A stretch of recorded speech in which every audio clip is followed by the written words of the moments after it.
Ladies and gentlemen, boys and girls, children of all ages, welcome back to the 12th episode of the Sporting Updates podcast. I'm your host, as always, Sam Fonseca, and as always, I'm joined by my very good friend, Steph. How you doing today, Steph? Hi, I'm doing pretty good. Today was an excellent game. We've proven once again that Sporting has a great team, and with some luck, we'll be perhaps being able to make it to the group stage. Um, if not, then the Liga Europa looks very promising. Indeed. And also, we are joined with a special guest on his school Wi-Fi, Danny. How are you doing, Danny? Danny. There it is. Yeah, There it's you cool go, I'm back. Wi-Fi. No, I'm in. Hopefully, I'm here at university. Hopefully, these guys don't fucking jip me from the Wi-Fi. I pay so much in tuition as it is. Hopefully, no more problems. But I'm feeling good, boys. Ready for this podcast. If you want to follow us on Twitter, I'm at Sam Fonseca. Steph is at StephTexera1. Danny is at Danny with 3 N's, _ S. And if you want to follow the Twitter account on Twitter, obviously, it's at SCP Updates EN. Now, before we get into the game and the nitty-gritty, I want to introduce a new segment to the podcast. It's called True or False. And simply, I'll ask Steph and Danny a true or false question specifically to the game, and there'll be specific questions, so one to Danny, one to Steph, and the final one will be both. And all they do is give me a true or false answer and explain why. So, and don't forget, if you want, you can play along at home as well. If you're on the YouTube live chat, make sure you you put it and tweet us as well. I'll read your responses out if we get them. Okay, the first question, first true or false statement even, goes to Steph, and it's specific to Steph because I'm asking, will Stefan Risovski keep Pacini out of the team? Wow. What a question. Not applicable. No, that's not fair. You have to give an answer. I know. You're asking me a question that it's so fucked up I can't even answer. True. After today's game, I think he's got the spot because Piccini's still hurt, so he most likely will play against Braga on Sunday the 5th. So, true. Fair enough.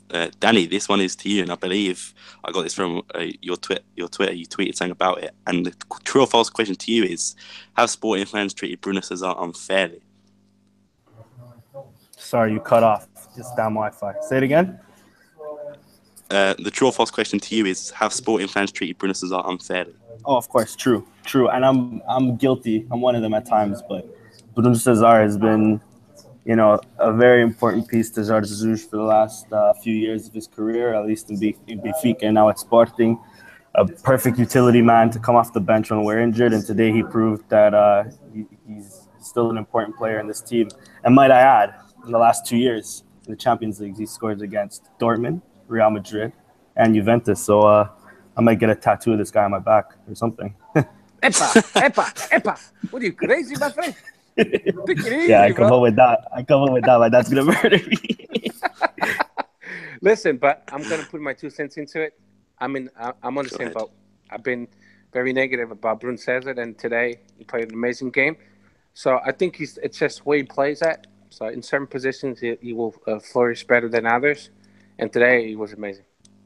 I think for sure. Like if he plays left back, then please God help me. I'd rather Jonathan in left back than Bruno Cesar. But anywhere else, especially going forward, Bruno Cesar is not terrible. He's not terrible. He's not as bad as most Portuguese make him out to be. For me as well, it always is Bruno Cesar in the big games, like you said, Real Madrid, Dortmund. Now against Juventus, he always gives 100%. It seems against the massive teams that he's got a point to prove, and that's the Bruno Cesar that we want to see every game. But like you said, when he gets moved into position, like how can he just train for one position? If he's one game he's playing at left back, one game he's playing role number 8, he's playing lots of different positions. So I can't really blame him for his lack of finishing, lack of play in general, I guess. But today I noticed something. Jonathan Silva and Bruno Cesar, they play from the get-go, and they played well.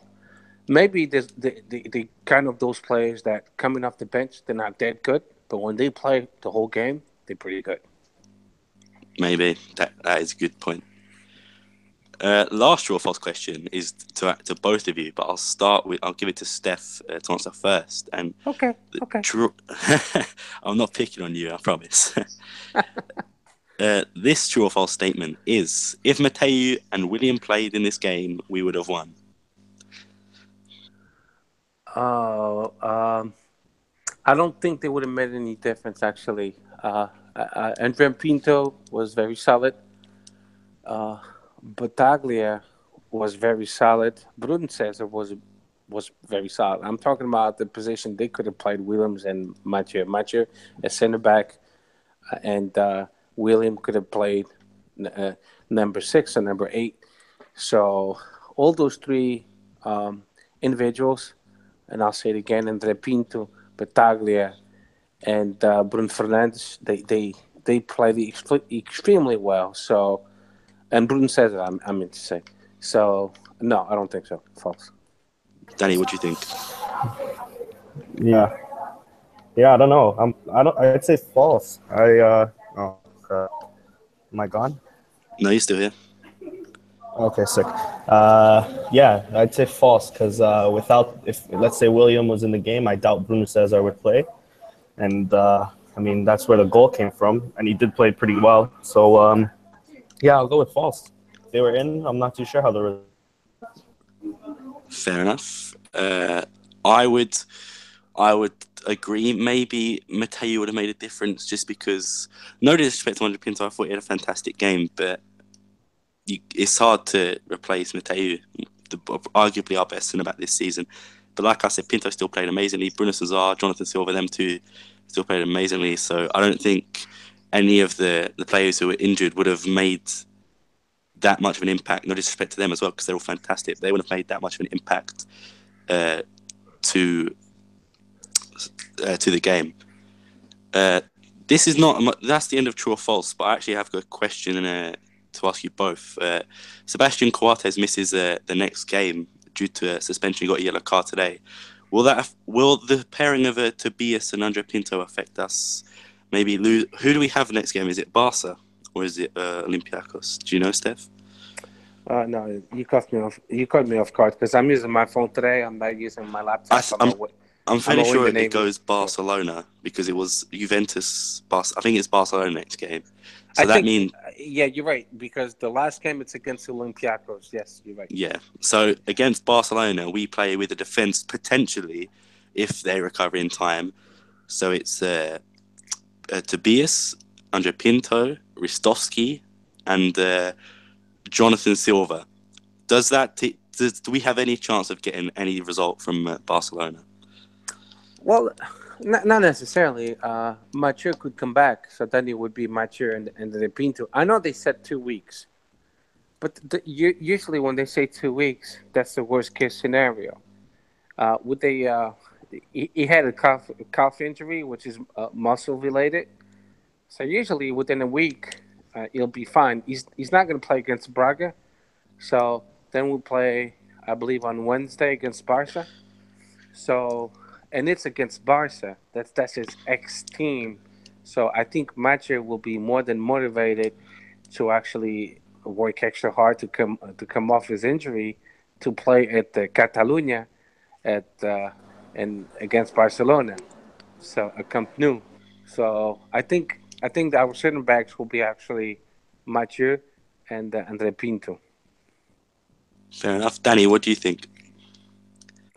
Sorry, I just got back now because what was the question? So the question is, Coates got suspended for the next game, picking up too many yellow cards. And then the question was, will the defense of Andre Pinto, potentially Tobias, Jonathan Silva and Ristovski hold up against Barcelona? Yeah, I don't see why not. Andre Pinto again showed his quality. I don't know how long Mateu is out for. Hopefully by the time we get Olympiacos, hopefully he's back. But, I have faith in those guys. Andre Pinto really showed me his quality today. He didn't make any errors at all. Tobias is a liability. But, again, you can also go with Petrovic at the back. He's hurt. Tobias hurt. Tobias is hurt? Okay, there you go. We can put Pelinha in the back. We can put Petrovic in the back. And they can do a job there. Coentrão will hopefully be back by Olympiacos. So, It's Barca. Barca. No, Yeah. next game is Olympiacos. Barca's last game. You sure? Yeah. Next game is Olympiacos. That's the game that Coates misses. Okay, there it is. Oh, So it's even okay. better. Yeah. And, yeah. Still, we have to win that game. So, a good defense would be perfect. But yeah, no, I have faith. I have faith in our defense. Our defense showed today, especially with Rostovsky and even Jonathan Silva didn't have that bad of a game. He'll do one thing amazing and then fuck it up 20 seconds later. So that'll be fun to watch. But aside from that, yeah, I think we can do the job against Olympiacos with that defense. But don't forget, there's one important thing that we're forgetting, which is we have Demiral from the B team. We have another great center by Kiki, and we have another one which is Ivanildo. But And are these they guys, registered for the Champions League though? Because I think I'm one not of sure. them is. I think one of them is. I'm not sure too. I'll have to double check. I think it's But the Turkish one. What's his name? Demiral. Him. I think it might be him. I think it's him too. Yeah. Yeah, he came in on against Oleiros, wasn't it? Yes. Yeah, I think Jorge Jesus trusts more in him than anybody else from the B team. He has more experience. That's why. Yeah, for sure. Yeah. Last question until we move on to the official match review. So Juventus are on 7 points. Sporting are on 4. We need to draw against Barcelona, beat Olympiacos, and hope Juventus lose to Barcelona. And I think we go through on goal difference. Is that possible, or do you think there's no chance getting a point at Nou Camp? We may beat Olympiacos, but you don't see Juventus dropping any points from here. You're asking me? Yep, that's the both of you. Okay, so I think we showed that we have the quality of playing against Barcelona, but in Camp Nou it's a different ballgame. I mean, we're talking about one of the most respectful stadiums in the world, and they always excel at home. But I have faith in our Sporting. I have faith in JJ. Today he proved me wrong when I was criticizing him on Twitter when he put Jonathan Silva and Bruno Cesar. And today he proved me wrong that he is a great coach. He knows what he's doing. He has the trust of his players.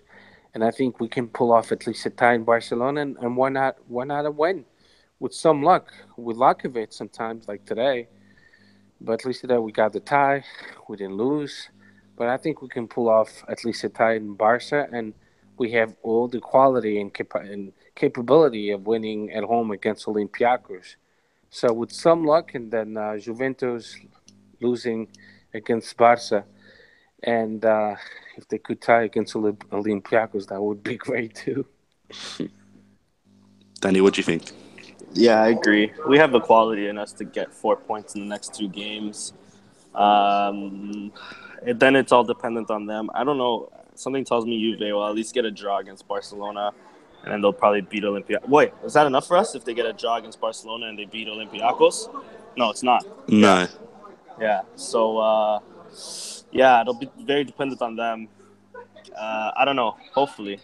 But their next game... Oh, wait. They've already played in Olympiacos. So, yeah, no. I have trust in us to get 4 points to at least make it to Europa League. I think we'll do a great showing in there, but I think the Champions League is way gone now. Fair enough. Now we'll go on to the review of today's game against Juventus, which ended in a 1-1 draw. The 2 unfittest players in world football, Bruno Cesar and Higuain, scored for Sporting and Juventus respectively. The lineup For this. lineup is as followed: Rui Patricio, Stefan Risovski, El Patrón Sebastian Coates, Andrea Pinto, Jonathan Silva, Rodrigo Battaglia, Bruno Cesar, Bruno Fernandes, Marcos Acuna, Gelson Martins, Bas Dost. Polina came in for Bruno Cesar, Dumbia came in for Dost, and Pedric came in from an injured Ristovski. So, Steph, I'll go to you first. What did you think of the game? The first half, we played real well when everyone had fresh legs. We pressured Juventus. uh, up high.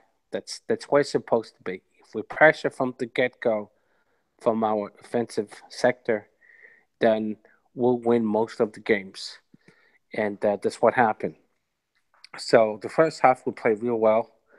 Us going to the halftime, winning 1-0 was more than deserving. Juventus didn't have anything really to show. Uh, they they were basically touching the ball and controlling, but nothing much. I didn't see anything from Juventus. So um, so I was very satisfied, very content with the first half. The second half, um, I mean, Juventus had to attack Sporting because they were losing 1-0. So they showed more initiative. They showed more willingness to score to possibly win the game or possibly tie the game against Sporting. And then they had a couple chances. Rui Patricio had another great game. He had a couple good saves, specifically that one that the header from Higuain. And then eventually Higuain scored. He's a class world player. Juventus paid $90 million to Naples for a reason, because he's a cool cucumber. When he has the chances to score, like today with a little chip, there's nothing you can do. I'm not going to blame our defense. I'm not going to blame anyone from Sporting. It was just a great play by Juventus. We could have gone 2-0 at one point. We had a great play from Brun Cesar from Bas Dost on the right wing. He saw Brun Cesar open on the left wing. He could have made it 2-0. Then we had another great play from Brun Cesar, which he crossed the ball in the inside the box, and Bas Dost missed it by inches. So, and that's what happened. When you don't put the game away, you're leaving yourself for at mercy. And and then when you play against one of the top 5 teams of the world, we're talking about a team that made the final last year. So you're asking for trouble. But at the end of the day, I'm very proud of being a Sportingista. I'm very proud of our team. They play real well, and if we play every game the way we did today, I have no doubts in my mind that we'll win Liga NOS. And that's all I have to say. And congrats to our team. And I'd like to emphasize a great performance by Brun Cesar and Jonathan Silva, because I did criticize them before the game. So I had to swallow my words and my pride because they played well today. I'll go next. I agree with you that it was a very good performance in the first half. The second half we did dip in quality, but I don't think we played tremendously poor.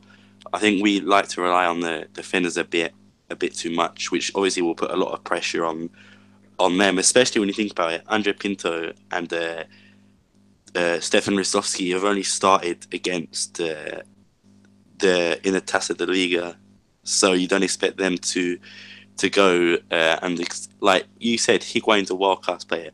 Dybala's a world class player. Cuadrado, he's a diver and he's annoying, but again, he's a fantastic player. All these Juventus players are fantastic, and on the counter attack, they are deadly, and that puts so much pressure on Pinto, Coates, Silva, Ristovski. And like you said, Steph, I don't blame anyone for the goal. Maybe Gelson could have got onside, but Gelson literally ran around the pitch non-stop. I didn't see him walk once apart from that play there. Mm-hmm. Agreed. That being said, though, the attack, like Bastos chance you mentioned, I was so annoyed. Bastos gets so many of them. I think he had one last game against Juventus as well. On the floor, perfect cross. He just didn't gamble, and that annoys me about Bastos. He waits for the ball to come to him. He doesn't go to attack it, which that being said as well, we complain about Bastos getting a service, but that was perfect delivery there. Just Bastos not. I know. I agree because Brun Fernandes, his reaction was exactly what you just said. Like, what the fuck? He could have gone to the ball. Yeah, he didn't anticipate it enough beforehand. Like when Bruno Fernandes was making that cross, he didn't make this run in right away. He sort of he second guessed it. I don't know. It was inches away. We could have snatched the game away had he got that in. Yeah, even the commentator from ESPN, that guy, that great commentator, Steph Teixeira, he said the same thing. You're from ESPN, eh? Good. I didn't know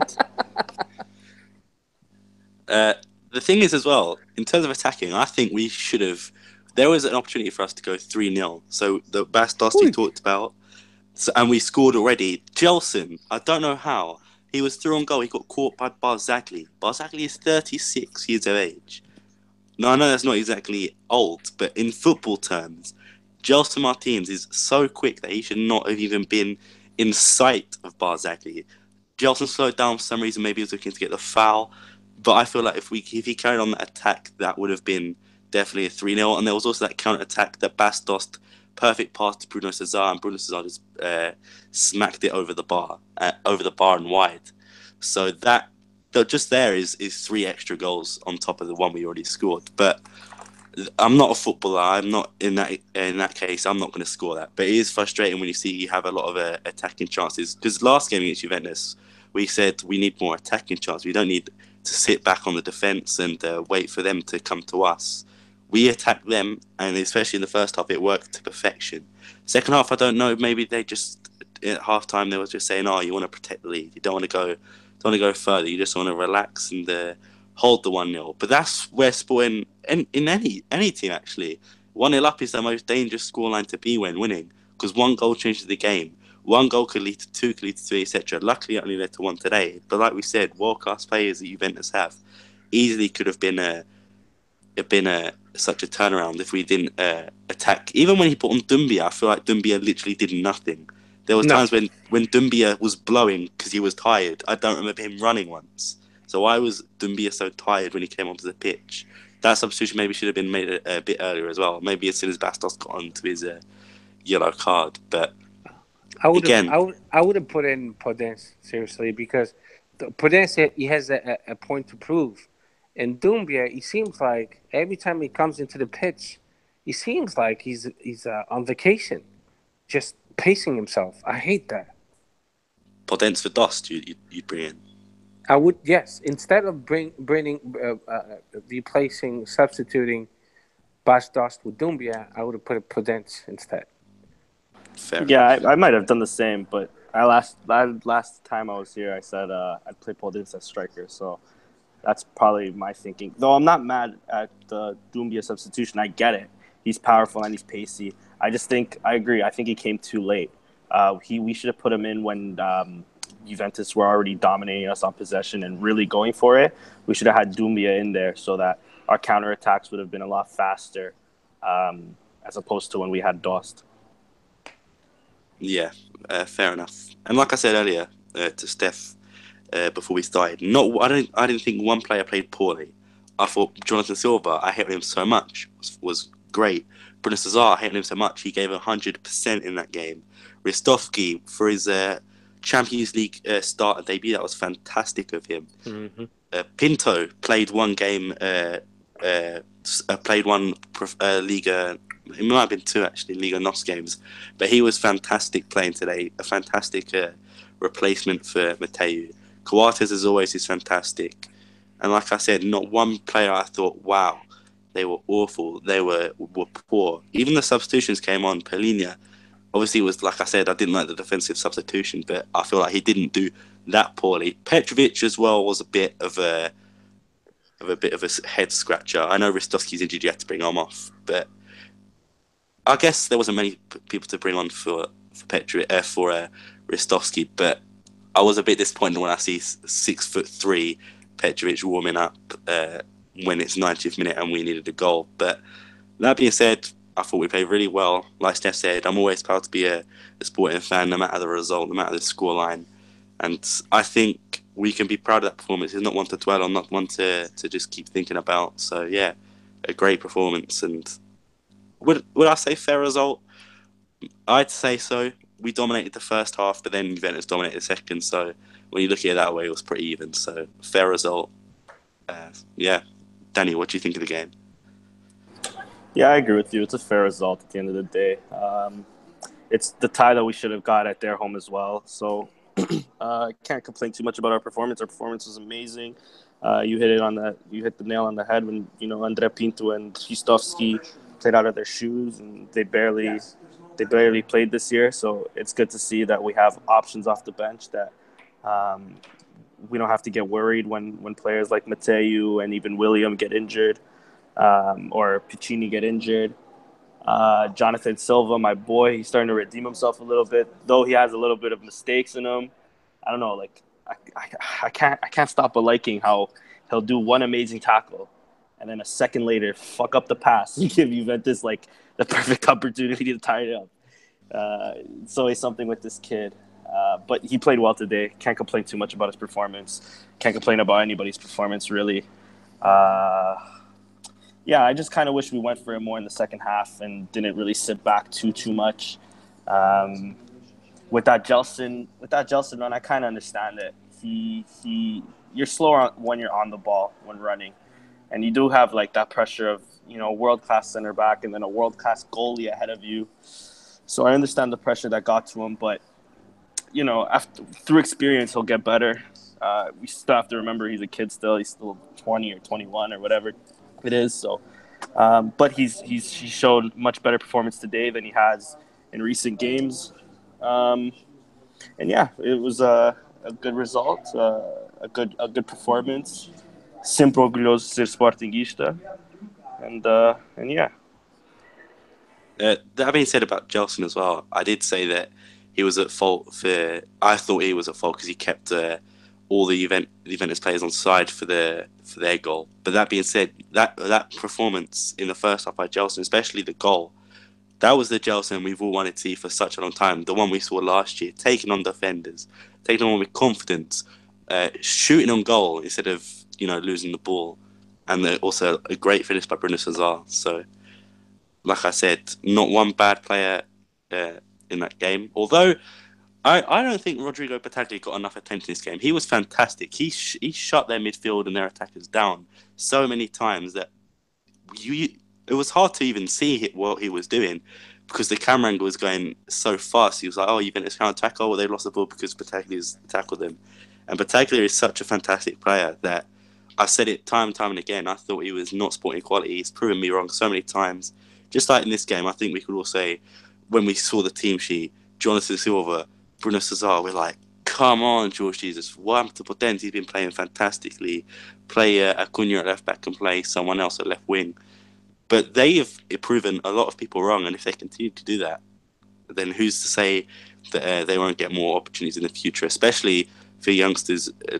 Jonathan Silva, I'm not sure how old he is, but I know he's not as old as Bruno Cesar. So you can expect them to, especially with Fabio Coentrão always getting injured, it seems, that we can expect to see a lot more from Jonathan Silva. And if their performance is like that, I'm not sure anyone can complain about it. I think Jonathan Silva is like 22 years old. And like I told you before, I think he's one of those players that if he starts the game, he warms up and he goes with the flow and he'll play well. But when he comes up onto the pitch as a sub, for some reason, he's off. And that's what happened with Jonathan Silva. Every time he came as a sub to Fabio Coentrão, he looked like he was the flow of the game. He didn't have it. And that's why he had so many, quite a few shitty games. Yeah, and not to get on Jonathan Silva's back because I kind of liked him, especially his first stint at Sporting under. I think he was under Leonardo Jardim. I can't remember, but especially under Marco Silva, he was actually a really good left back.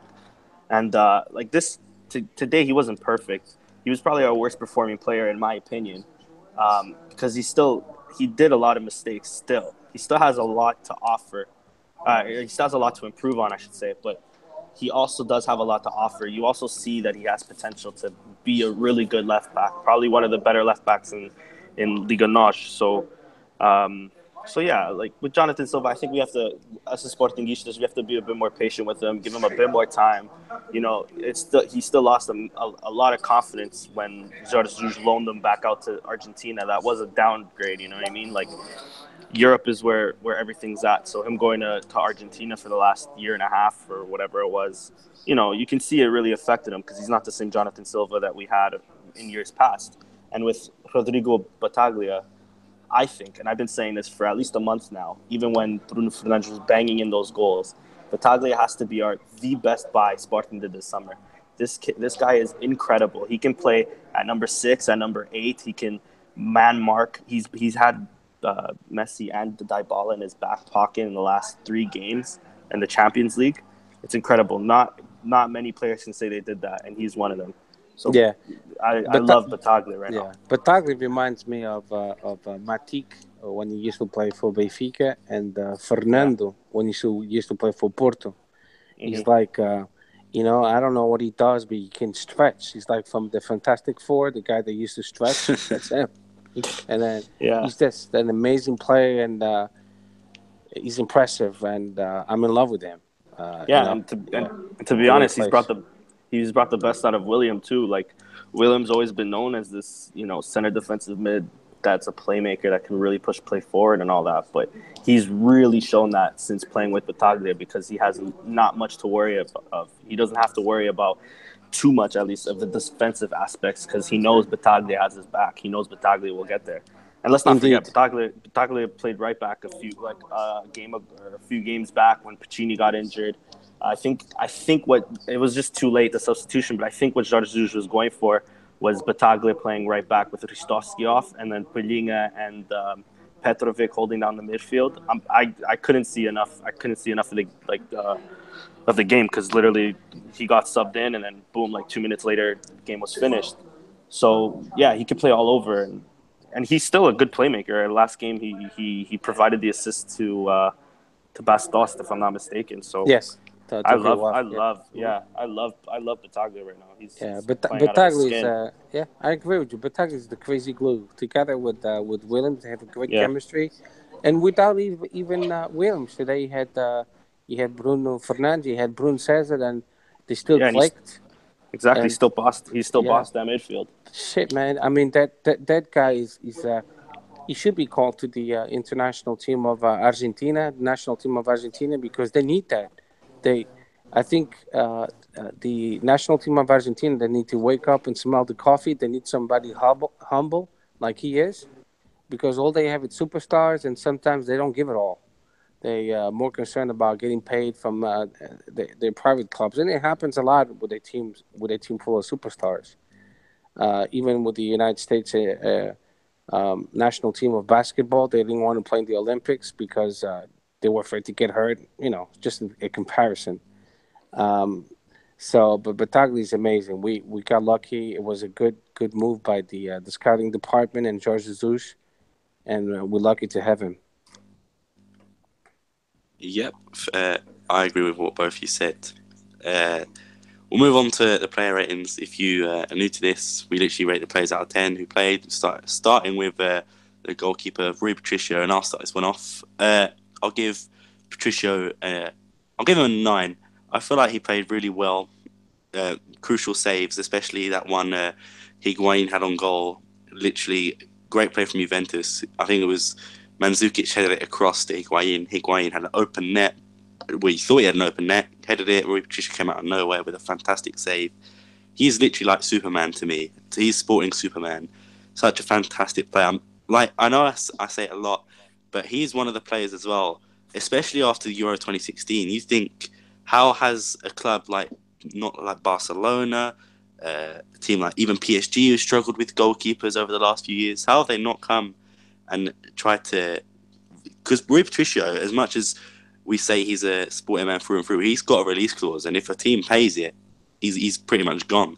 Especially when you think of a team like Barcelona, one of the best teams in history, and everyone wants to play for either like Barcelona, Real Madrid, even PSG. When you think of the historical and we don't like to think of Patricio as this type of player, but money does affect even the strongest of minds. So Rui Patricio is just such a fantastic player. 9 out of 10.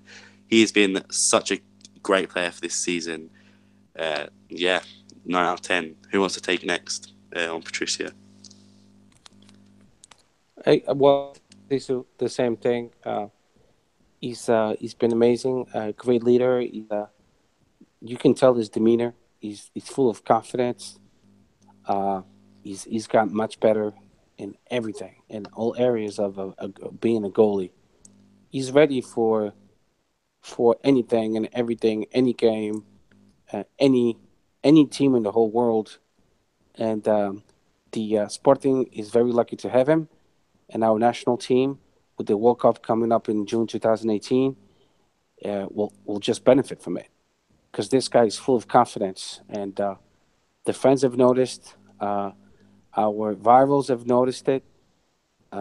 Even all the newspapers have noticed it. The international newspapers, you name the country, they've noticed it.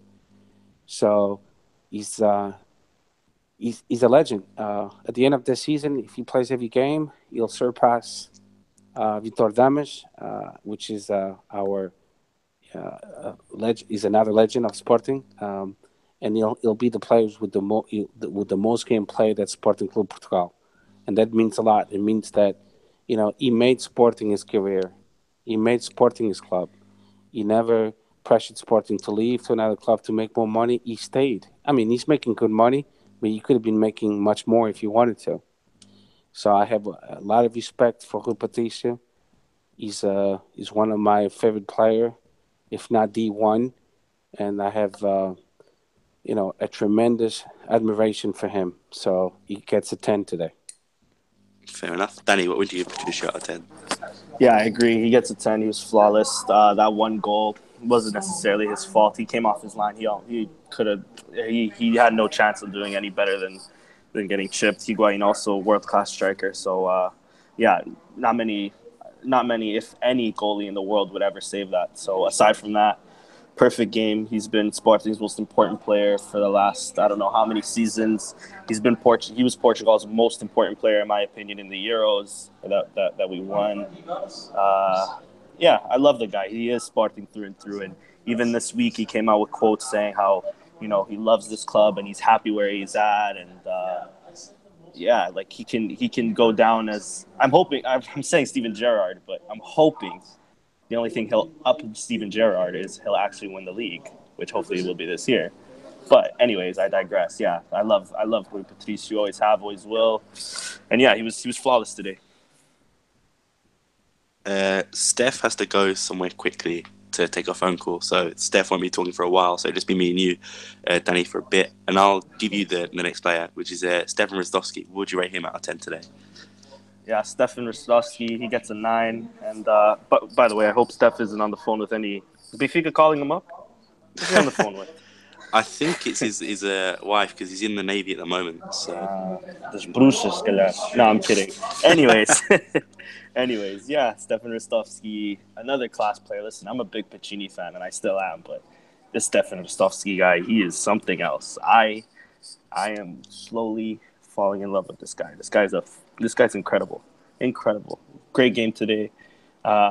Did it both defensively and offensively. Yeah, the way he was combining with his teammates, it seems like he was been playing for the last month and a half, 2 months of the league, together with these guys every single game.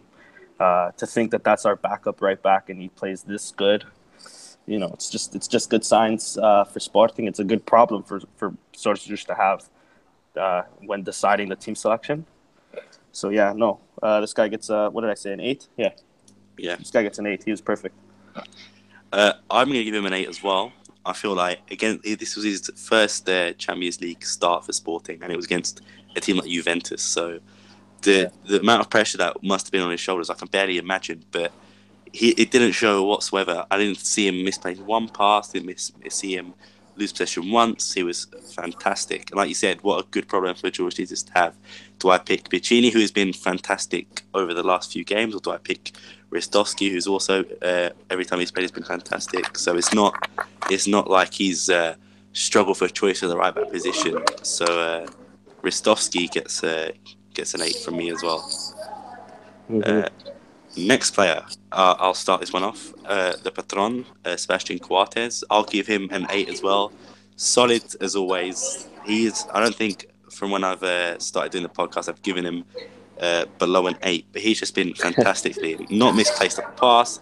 Always times his headers and jumps. The only thing he shouldn't, maybe he got a yellow card for dissent. I'm fairly sure. So maybe that. Yeah, that's my only knock against him today. He should have. It looked offside. It wasn't after replay, but he should have just kept his mouth shut, knowing that he had a yellow card. Away, he was a yellow card away from missing the next match. Yeah, and to be fair to Quiet, that referee was absolutely terrible. So Yeah, it was built up over 90 minutes. So fair, yeah, that is fair. That referee was dog shit. Like you said, Juventus' man of the match. I'd agree with. Yeah. But like I said, 8 out of 10 for Coates. He's literally the best centre back in Liga NOS. If he wasn't at Sporting, a lot of people would say he's one of the best in the world. And for me, he is this season one of the best in Europe, definitely. So yeah, 8 out of 10 for Coates. What do you think? Yeah, I agree. I'll give him an 8 as well. He was solid as always. He's been solid since coming to Sporting. Again, like I said before, my only knock towards him was, he's an experienced player, so he should have a bit of composure. But you're right on saying, it was over 90 minutes or 80 minutes or whatever it was when they scored. So I understand the frustration. I was frustrated with them, but as one of the leaders in the team, he should have known better. But whatever, we'll go on without him next game. I think we still win without him next game. But he's a huge loss because of how important he's been to Sporting over the last 2 years or 2.5 years that he's been at the club. Another solid performance from El Patron. Steph, he's back. Epa, como é que foste? Estavas a falar com os bruxas ou o quê, caralho? No, man, I had to do the husband duty. I'm away in the Navy. So fair. I call my wife at a specific time. So I have a short window, and then if I don't call her, her being Benfiquista, she'll bitch about it. So like you know how it is. Nah, but she's a good wife, and she's just a pain in the ass sometimes. I hope she doesn't listen to this. No, Me too. She doesn't listen. You know why? Because it's a sporting podcast. True. So the 2 players you missed out on, Steph, you want to give quickly ratings, was Stefan Ristovski and Coates. So. Oh, Stefan Ristovski, my man of the match. He's amazing. He's like the soul that we needed. He makes everyone else around him play even better. He's such a energized player. I love him. I'm in love with him. This guy, he's a blessing from the skies. I can see that his playmakers is next to him. They're like, holy shit, this guy is good. So, and Coates, what can I say about Coates? He plays every 90 minutes, never complains, never gets hurt, and he plays, and he plays, and he plays, and he plays. Everybody else gets hurt, exception for Coates. So we need more players like Coates. I don't know what he eats, I don't know what he drinks, but he needs to share with everybody else. Because Coates is like 90 minutes in and out, always playing. He's like the perfect player that any coach would love to have. So both of them, they're getting 10 from me. Fair enough. It's hard to disagree.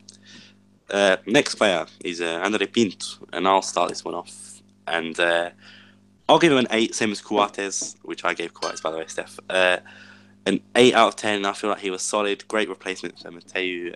Again, so much pressure when you think about it. His first Champions League start was against Juventus. The same with Ristovski. Their first starts were against Juventus.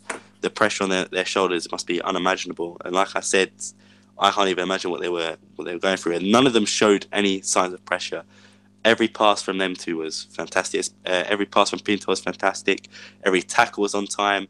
You could argue the Higuain goal is his fault because he let him get in front. But when you think of Higuain, there's just world-class players. I don't think a lot of defenders could have stopped that. I don't think Mateu or Coates would have stopped that. So for me, Pinto gets an 8. Danny, what would you give Pinto? Yeah, I'd also give him an 8 as well. Quiet. It was a quote-unquote quiet game because you didn't necessarily see him do anything bad, anything shocking. He, just like Coates, he was quietly good, did what he had to do, defended very well. Like you said, the last goal wasn't necessarily his fault. An 8. He was really good, and he's also silencing his doubters because a lot of people were also saying, we should play William at center back rather than Pinto, and he showed that he's another quality defender in this team, and it's good to see that we have these good defenders to come off our bench whenever a crisis like this occurs where Mateu gets injured. Yeah, Steph, would you rate Pinto? Pinto, a solid 9. I've known Andre Pinto for a while. I really do pay attention to Liga NOS.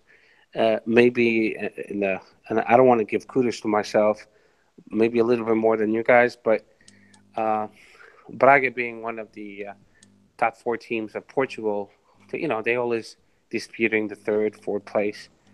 And he was the El Patron, the Braga. He controlled the defense, and that point was proven when he had an altercation with management. He didn't want to renew his contract, so they pulled him off. Like we're doing with Brian Ruiz, they did the same. They put him in the B team, and basically he was not even the B team. He was training on his own with the assistant coach of the assistant coaches. And then Braga, from that point on, I don't know if you guys recall that they were in 3rd place in front of Sporting, and they dropped to 5th, 6th place. And that's because Adrian Pinto was not playing. So he has a lot of quality. It's bad luck. And I believe I said this on the last podcast. The bad luck is he has Coates and mature world-class center backs in front of him. So now he got a golden opportunity to prove himself, which he did, not only today, but also against Rio Ave last game away in Vila de Conde. So Andre Pinto, if he plays next game against Braga, his old team, he'll do well again. And I really, really trust him. I never thought he was an issue today. I was very concerned about who was going to replace William Carvalho, but I was not concerned about the Piccini's position either, because of Stefan when he played the last game in the against Marítimo, against the League Cup, against Taça da Liga. He played well as well. So the only position I was concerned was really, really just the midfield and the left back with Jonathan Silva. But today, Bruno said and Jonathan Silva, they played amazing. Going back to Adrian Pinto, today was superb, a 9. Yeah, fair enough. Next player goes on to you, Steph, to start off. Jonathan Silva, rate out of 10. Jonathan Silva, I'm going to give him an 8, just because I agree with Danny. Today was much, much, much, much better. So a B plus. But he still could improve, and I think I don't know if he loses focus or it's anxiety. Which being a professional player, you can have those moments of anxiety. You have to be cool all the time if you want to play for the top teams of the whole world. So, but he showed us that he can be Fábio Contram's replacement. He can actually play against big teams and the big boys, and much better today. So an 8. I'll give Jonathan Silva. I'll give him an 8. I feel like he played very good today. Like Danny said, it was a bit when he won the ball, he lost it straight after. But like you said as well, Steph, playing against Juventus is not a game that you think, you're gonna walk in, you're gonna dominate. Maybe like if you played, I don't know. Obviously, playing against Juventus is different to playing against Estoril, against teams like that. So obviously, there's going to be a lot of pressure on their shoulders, especially Jonathan Silva. I can imagine that he must be, not just from the fans, but from the management, that he's been told he needs to step up his game if he wants to continue to be in the side, especially Champions League. When he's been subbed on, he's been at fault for most of the goals. And I feel like he proved me wrong today. He was every tackle pretty much was on point. I just remember that one on Cadrali made a really good tackle, but then gave the ball away straight away. So that stops me giving him a 9 or a 10. But for me, John Silva proved me wrong today. Give him an 8 out of 10. Danny, what would you give Silva? Okay, I'm gonna sound like a Jonathan Silva hater, but I think I like him more than you guys like him. But I'm gonna give him I was gonna give him a 6.5. I'm thinking I'm being harsh. I'll give him a 7, and the only reason why is he was our worst player on the field. With that being said, he still played decent. It's just the level that we were all at was really high. So and he didn't match it. My only problem with Jonathan Silva is that he can do something amazing for one tackle, he'll win it, and then, like you said, he'll give up the ball right after. Or like the amount of misplaced passes Jonathan Silva had today, it was too much for a game like Juventus, for a game where we should hold possession, where we have to have every ball being perfect. He was better. He still wasn't good enough. But you see glimpses of him being good enough to play for Sporting, which is a positive sign. And like I said before, I like Jonathan Silva, so I kind of hope that he does progress and he does get better and he does learn from his mistakes. It's also really hard when you have fucking Jorge Jesus yelling at your ear for every mistake that you make and yelling at the top of his lungs and over-exaggerating shit. So it even adds on more pressure to Jonathan Silva too. And again, like, he's young, so it all depends on how he reacts from that. He can either bring his head down or lift his head up, and that's exactly what he did today. He lifted his head up, he went back to work, and he continued, and he really fought through it. So I'm going to give him a 7. He was our worst player, but at least he didn't fuck up and cause us a goal. Fair enough. I'll start next one, which is Rodrigo Battaglia, and that is because he's my joint man of the match. I accidentally forgot to give this to Ristovski as well. So me and Ristovski and Battaglia are my joint man of the matches. So I think I gave Ristovski a 9. I meant to give him a 10. So yeah, a 10 for Ristovski, a 10 for Battaglia as well.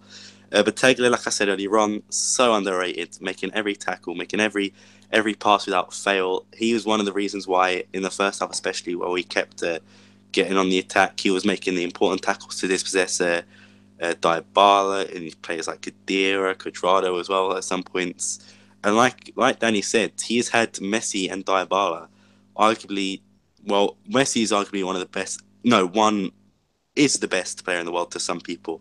Dybala is arguably one of the best players in Italy, and even some think a best centre forward in Europe. So to have those two players in your back pocket, they were quiet against Battaglia. So that's why I give Battaglia my joint man match for Ristovski. Fantastic player, fantastic buy.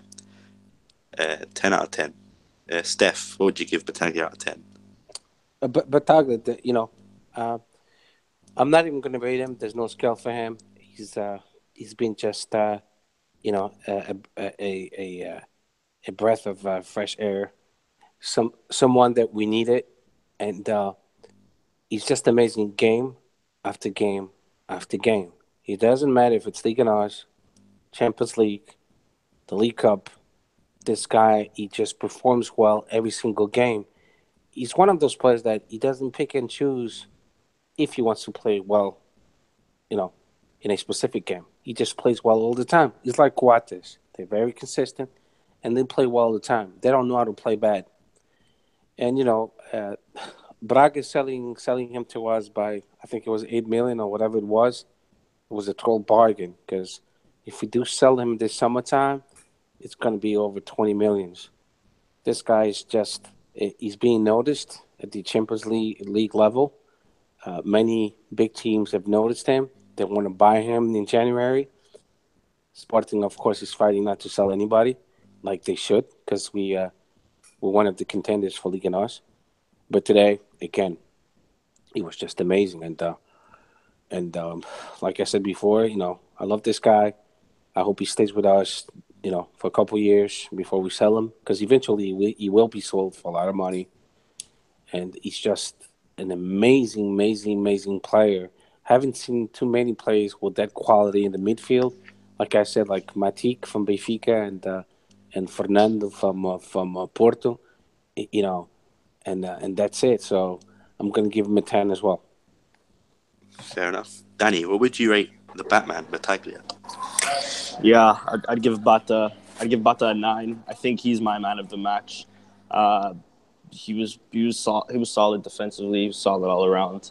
I can't give this guy enough praise. I've already said he's to me our most important signing of the summer. You mentioned it again. He has Dybala twice and Messi in his back pocket. There's not a lot of players that can say that. There's not enough players in the quote unquote the top leagues of the world that can do a job like he did over the last 3 or 4 Champions League games. And today, again, solid defensively.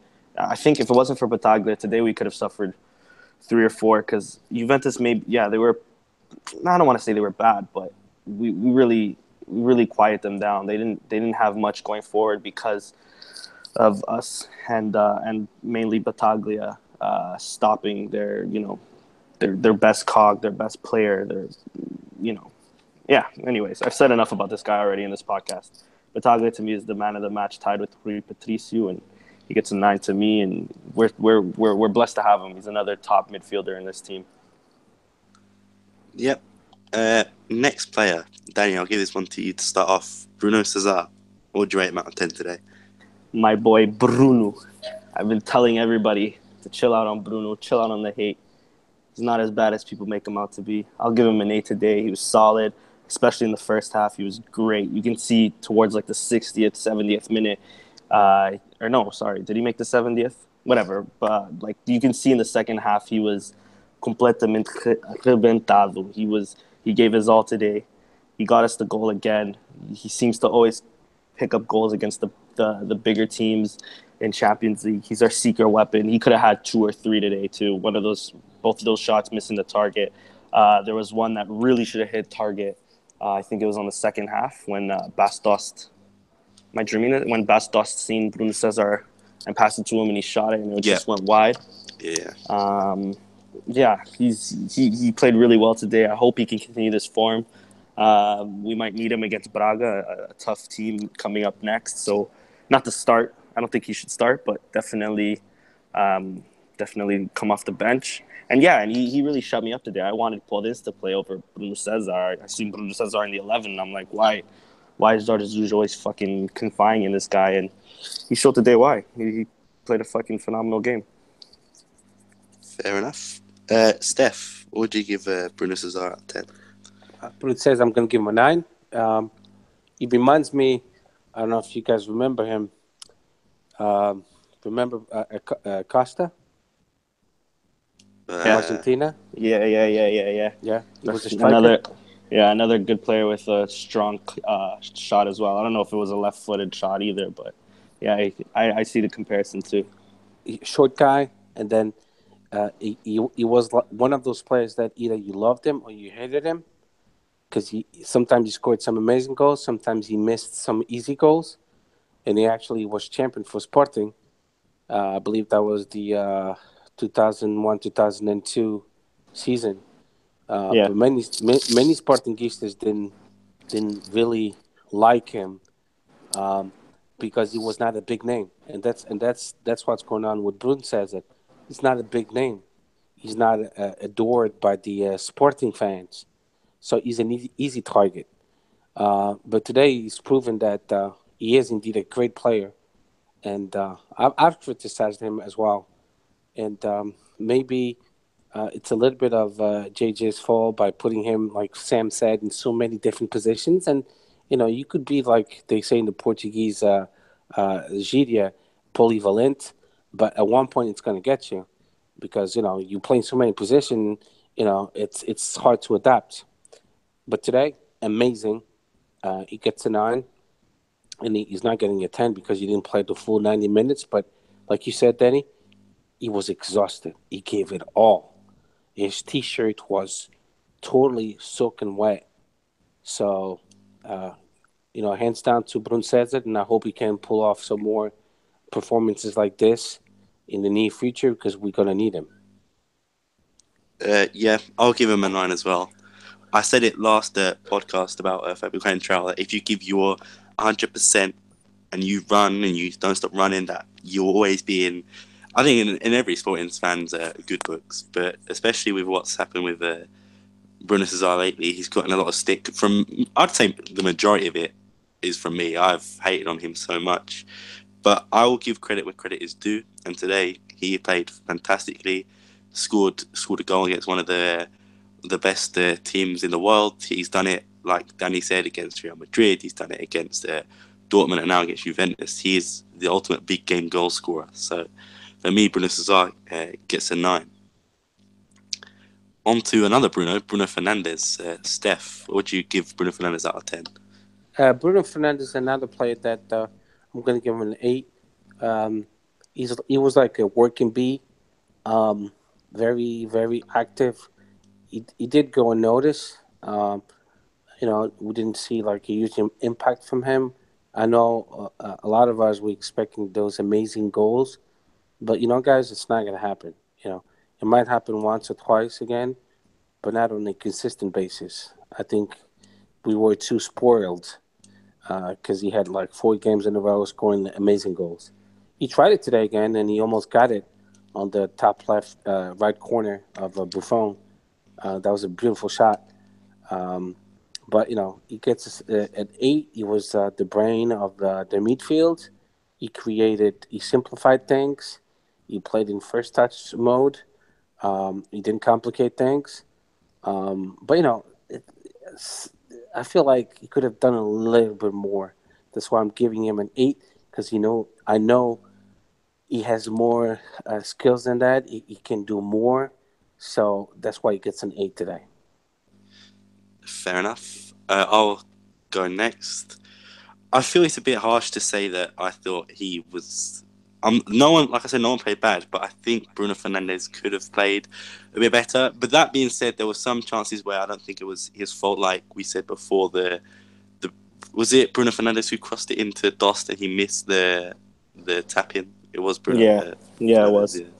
Yeah. So maybe it's not all his fault, but I think that he could have maybe done a bit more. But that being said, he's a midfielder. He's not there to score the goals, to get those fantastic dribble step overs and stuff that a lot of his work does go unnoticed. But I'm not going to give him any lower than I've given anyone else. But I'm just saying Bruno Fernandes, especially over the last few games in Liga NOS, that he needs to step up a bit. But for me, Bruno Fernandes gets an 8.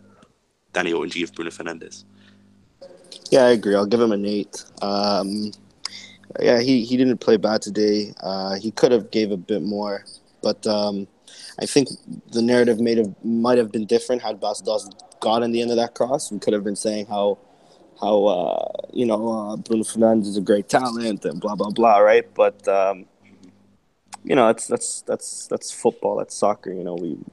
We tend to only go after what you've really done and stuff like that. And I mean, I'm one of them. I agree with that. He could have done more, but he did play a good game. I like Bruno Fernandes because you can either adopt him at number 8 or the 10 or whatever it is, the second striker. So, yeah, again, sorry. He's an 8. I keep rambling on these things. It's fine. No, go ahead, bro. You're doing great, my man. Thanks, man. You being Canadian, you're doing great. Go ahead. You're the one being nice now. You're being Canadian. Next player is Marcos Acuna. I'll give this one to Danny Staff. What do you rate him out of 10 today? You know what? Marcos Acuna played amazing today. In the first half, he was probably our best player. He was all over the pitch. Another player that you can tell at the end of the game or towards the end of the game, he was really tired, really exhausted because he was doing it on both ends of the pitch. He was going up, he was going back, he was helping out Jonathan in defense when Johnny needed it. He was helping out the attack. Yep. He was fantastic today. He really controlled Cuadrado. He got a yellow today for no. I'm sorry. I have to go back to the referee because this guy was a fucking retard today. But he got a yellow today, and I don't understand for what. There was so many times because he's French. Yeah, exactly. It had to be that. And Jeremy Mathieu wasn't playing to va fait foutre. I think that's how you say it, or some shit like that. My French sucks for a Canadian. I know. I'm sorry. No, but you know what? I understood that, though. I know exactly what you said. You said, go fuck yourself. Yeah. Exactly. But I speak French, so I understand. So it's funny. Oh, do you? Oh, sick. Yeah. I know Sammy wouldn't get it. Being a Brit, you wouldn't get that. Yeah, basically to tell him to fuck himself. I don't know why he got a yellow card today. But again, he was amazing today. He played really well. I think even though he got those 2 goals against Chaves, I think today was his best game in a Sporting jersey. Really showing what he's capable of on both ends of the pitch. really showing how much of a workhorse he is, because that's what I think one of the main qualities on why we bought him over the summer was because not only is he good on the dead balls and does he have a good cross on him, but Zarzuj in our scouting department really seeing that he works up and down the flanks. He's not just an explosive, pacey, like technically gifted winger that'll attack players. He's also a winger that'll come back and support the defense, that'll transition from defense to offense, that'll support his left back as well. So, yeah, to me, he gets an 8, and he was probably the best player in the first half. Yeah, I'm going to agree as well. Fantastic first half. Second half was a bit different, but like I said, for Bruno Cesar, if you keep making runs, if you give it 100%, that you always be in Michael, but you always get credit from me and credit to Marcus Cunha, like you said, coming off a fantastic game against Sharks. But this was just as good. He didn't get the goals that he got against Sharks, didn't get the assist, but he gave his 100%. I can't say he did anything wrong. Like I said, like you said as well, don't really understand why he got a yellow card. Like Steph said, maybe it was because he was French. I know Steph's French, so no offense to you, Steph, but there was that one thing. The Matuidi is a French player who plays for Juventus. He two-foot challenge on Gelson. He didn't even get a yellow card. I don't even think he called a foul for that, did he? I think he did call a foul for it, didn't he? Did he? Okay, maybe, because then I'm thinking of there was a time where I think it was when Gelson got the ball hit him or something, and he fell to the floor because it hit him on the head or on the arm or something, and the ref just let play go on. Like, Are you fucking kidding me, man? Like, fucking any ref in his right mind will fucking stop the play and be like, okay, bring this back. But more so than that, this ref was. We would breathe on their players and it would be a foul. They would fucking tackle us and downright. There were so many times where we had won the ball back, had went to the counter, and boom, foul. We'd go back to the replay, and he'd win all the ball. Like, it's ridiculous. This referee was much better than the other one at Italy. He showed less yellow cards. No, I disagree. Okay, maybe the yellow cards, but I disagree on him being better. Sorry, go ahead, though. Yeah, but, being French, it's not always a good excuse. But in this case, it is. But the yellow card you showed to Acuna was still bullshit because I looked at the play and replay, and Cuadrado he actually jumped on top of Acuna. Exactly. I'm like, wow, you kidding me? You giving a yellow card to Acuna when the yellow card should have been to Cuadrado? And if he was giving a yellow card because Acuna was talking back. Again, that's bullshit. How many yellow cards today did he give out just because the players were complaining about a call? Are players supposed to be fucking quiet when they have to disagree with a call? Like that's atrocious. I agree with you. I feel like me on Twitter, I'm supposed to shut up every time Benfica tell me something I don't like. But yeah, no, this ref. If this was a Juventus channel, I'd give the ref a 10 out of 10, maybe a 12 out of 10, 100 out of 10, because this guy was fucking incredible. For Juventus. For us, he was a piece of shit. Sorry. Canadians aren't so nice, are they? Steph, what would you give Acuna out of 10? Acuna, I'm going to give him a 9, and you guys have said it all, but I'm going to just add some more, feedback into it. Defensively, just amazing. He has the talent of frustrating players. Cuadrado was so frustrated. I bet you, because Cuadrado is if I'm not mistaken, from Ecuador? Colombia. Colombian, I'm sorry. So it's Colombian. So I'm pretty sure, when Colombia and Argentina plays together, he doesn't want to see him. Because that's his niche, Acuna. He gets on people's nerves because he's so good defensively. And offensively, he was right on point. But, he knew his mission was to help out his compadre, because he's also from Argentina, Jonathan Silva, and to look out after him, because quite a few times Jonathan Silva took off on a sprint, and then Acuna had to compensate on the left wing. Which is that's the way it's supposed to be anyway. So we very this year we're very lucky to have quite a few players, but that he's one of them too. and I'm going to give him a 9 because solid like a rock. No one beats him. It's phenomenal that I don't know how we got him. We got very lucky again. Even the national coach of Argentina loves him. He was not one of the favorites. He was never called for the national team up to recently because this coach saw that this guy is humble. If you guys know a little bit of history about Acuna, and I would recommend you to go on YouTube. They have a nice video put together about Acuna. He came from a very, very, very humble team, like a third division team, and he had to fight his way up to the first division team of Argentina, and then finally he got the call from Sporting, uh, and uh, and now we see how much of a blessing he is. So a 9 to him. Fair enough. On to the second to last player, Gelson Martins. I'll start this one off. I'll give him. I'll give him. I'll give just for that setup on the first goal was fantastic. That is probably the best play he's done all year. The way he just skipped past defenders like they were from the second division of the Portuguese league. So just fantastic. Like that play I mentioned before, where Barzagli caught up to him. I'm not going to be too down on him for that because he did play very well. Like I said before, he never stopped running. When the only time he did was when they're offside, not when he kept Higuain onside for their Juventus goal. So that was the only negative I had of him. Probably the only thing that's not giving him a 10 out of 10. So yeah, 9 for Gelson. Steph, what would you give Gelson out of 10?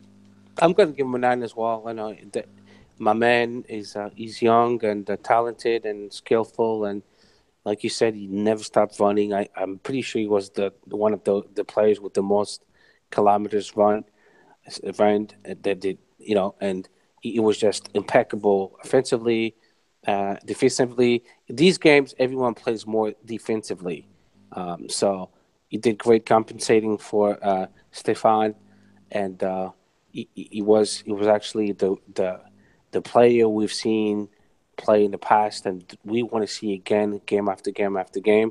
Some of these plays, it seems like you have to remind them, listen, just play your guts out, play the way you like, just let it go.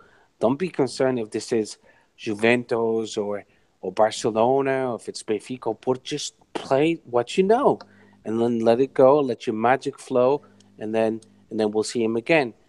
I think sometimes these young players they know how important these games are, and they kind of hold themselves a little bit, and they shouldn't.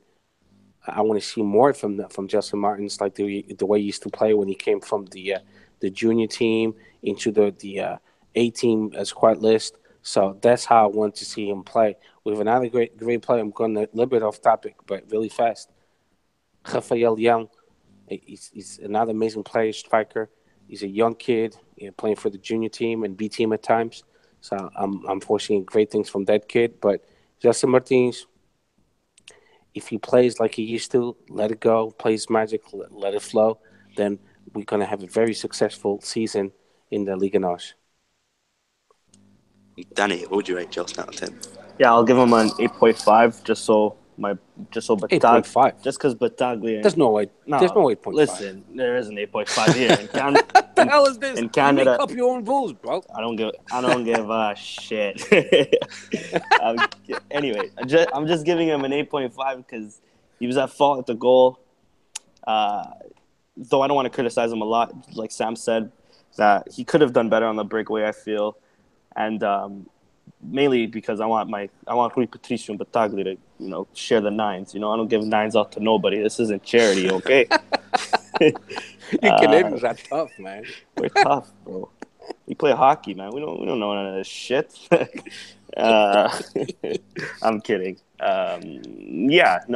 Justin Martins, he was breaking rings out here today. He was doing well. This is the Gelson that we know and love. Mm-hmm. Finally playing at that high level that we know he can, and he can still bring more to his game, and I hope he does bring more to his game. He's still young, so I know we'll eventually sell him on for 60 mil to Real Madrid, or actually in this market maybe 100 mil. Yeah, no, fantastic player, and had a fantastic game today as well. Yep. Last player, the main man, Bas Dost. Danny, start us off. What would you give Bas Dost out of 10? Big Baz Dost, he gets an 8 as well. Another solid performance. He did well. He helped the play going forward. He, again, could have had an assist on that a chance where he perfectly found Bruno Cesar on the left-hand side where Bruno Cesar shot on net. Today was one of those days where Baz Dost provided more for the team than he did than a goal-scoring opportunity. Even though he had that one blaring chance where Bruno Fernandes whipped it in and literally a centimeter away from scoring. I think I was kind of questionable whether he should start at Doumbia, but he proved that he was the right choice. He gets an 8. He had a solid performance today, actually. Steph, what would you give Dost out of 10? Well, the same thing. An 8. My man Bas Dost, his mission today was clear, was for Rui Patricio to pump the balls to him and winning the headers and hopefully get someone, totally alone and to go on the counter attack and score. He won a lot of balls, but he suffered a lot of fouls as well, and which was a good thing actually because he held the game. Basically, every time he suffered a foul, the game stopped and he gave a little breather to all the Sporting players and stuff like that. So his mission, if you when you watch a football game, you have to pay attention to detail and you have to see each player's mission. And his mission was clear: to hold the ball, to win the balls every time Rui Patricio or you saw a lot of Coates and André Pins kicking the ball to him where they had no alternative, no other option, and he did well doing that. And it's a very ungrateful job because Bas Dost is the kind of a punta lança striker that he likes to be involved in inside the box. He's used to wingers and the right back or left back crossing the balls to him, but today was not the type of game for him. But he's proven that there's no, like we say sometimes, Doumbia would be better for this game, better than Bas Dost. And he said it after his national team, when he came back from his national team, that he's meant for every game, not just some games. And he's proven that, he's correct. He can play every single game if it's, even when we play low block or medium block or high block, he's made for every single game. And he did well and he could have scored, but, those plays that we see on TV live, it's a lot faster. When Bruno Fernandes scored, crossed the ball to him, we're screaming in front of the TV, he could have scored. But live, that play was really fast. It's not like we see it on TV, But like Denny said, that play that he was unselfish and he carried to Bruno Cesar. Sometimes we have to realize that players are human beings and playing against the Juventus, it's not easy. And Bruno Cesar, when he shot the ball, he was overwhelmed and anxiety kicks in and he did his best. Maybe against a team like Tondel or Stubble, he would have scored. But when it's against the Juventus, it's easy to yank the ball and miss it like he did. But, going back to Bas Dost's strong performance, I love what he did. He showed that it's all about the team, not about him. He's not selfish at all. And no doubts that he's gonna have a great season in Liga NOS. And we in the hunt for the Liga NOS title with Porto and Benfica. And I just hope we win so we can all go to Pombal, all of us. You too, Sam. Even if you go by boat, I'll wait for you at Lake Shorings for you and your father, okay? Later. All right, sounds good. I'll give Bas Dost an 8 as well. Didn't score, but he did hold up play well. Great pass, like Danny said, could have got an assist. Like Steph said, could have got a goal. But like I agree with Steph's point as well. We get to see that chance over and over again. Bas Dost gets to see that chance once, so it's not like if he could go back, I'm sure he would change. But at the time, he's moving so fast that he probably didn't even realize the ball was coming in until it went past. So for me, Dost gets an 8. He's getting his form is getting better each game, I'd say. So a solid 8 for Dost. And we're a bit borrow for time here, so I'll give the last two ratings. I'll ask you to give is George Jesus and then the team as a whole. So I'll start with you, Steph. What rating would you give George Jesus tactical wise out of 10? Tactical wise, I'm going to give him a 9, and perfect game, and he showed why he's a great coach and why he will one day coach a top team. He's already in the top team, of course, but what I mean in a more competitive league, because the Portuguese league, it's just Sporting, Porto, and Benfica, and that's it. But why one day he will coach in the English league or Italian league or German league? So a 9. I'll agree with you. 9 out of 10 for George Jesus. Even though we were all like, Bruno Cesar, Jonathan Silva, I know. George Jesus saw something in them, played them in that game, and they played fantastic. So yeah, 9 out of 10 for George Jesus. Danny, what would you give George Jesus out of 10? Yeah, I agree. 9 out of 10. He shut us all up. Smart tactically. He yet again we went eye to eye with Juventus, a finalist of the Champions League the last 2 times in the last 3 years. And yeah, I don't know about him coaching a top team. I think you're drinking a little something there, Steph. This guy's I'm actually drinking red wine. This guy's 63, caralho. He's after Sporting, he's retiring, bro. He's going to the ladder. Bro? Remember the coach from Benfica? What was it, Trapattoni? He coached until 70. Okay, fair. I think he can go another 5-6 years too, but I doubt he'll go to a top tier league. I doubt he'll ever go to a Manchester United, a Barcelona, or Real Madrid. I could see him in like maybe a Napoli or something like that. Maybe you have a point there, but I don't know, man. I think he's at Sporting for the foreseeable future, and then he retires. If not, goes to Porto. That would be a step back, but okay. It would be a step back, but hey, he'd probably be. I think what he has in mind is to be the only manager, or maybe the second manager, to win the Portuguese league in all 3 teams. He still has to win for Sporting.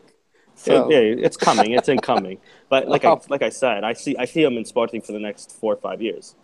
He's changed Sporting from head to toe, and I think even if we don't win the league this year, unless something catastrophic happens, Bruno Carvalho would be silly to let him go, unless we can get some sort of top quality manager, like which we can't.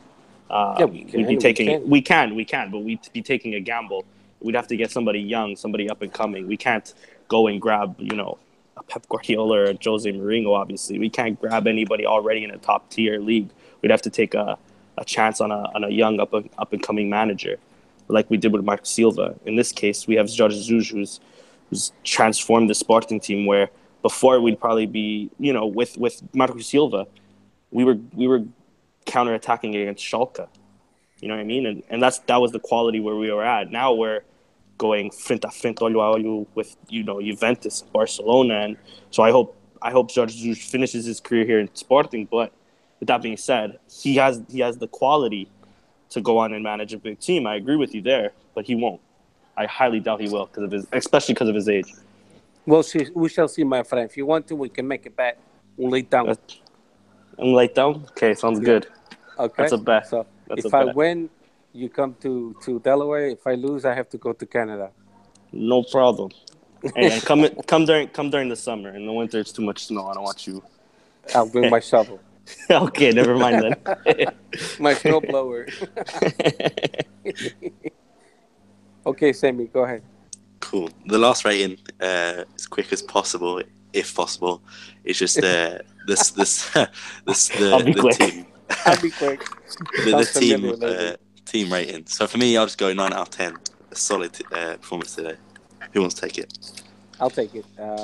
So today, a 9. The whole team performed real well. And all I got to say is, after today, what I've seen today, if we play another goddamn game away in the Portuguese league, like if we play at Tondela or Guimarães, we already played, or any game away, if we play shitty again, I'm gonna hold them accountable, because we can play against Juventus, we can play against Barcelona, so we should win every single game in Liga NOS away, exception of course against Benfica, Porto, and Braga, and Marítimo is playing well too. Those teams I'm expecting to struggle, but any other team we should go over there and win, and that's all I gotta say. A 9.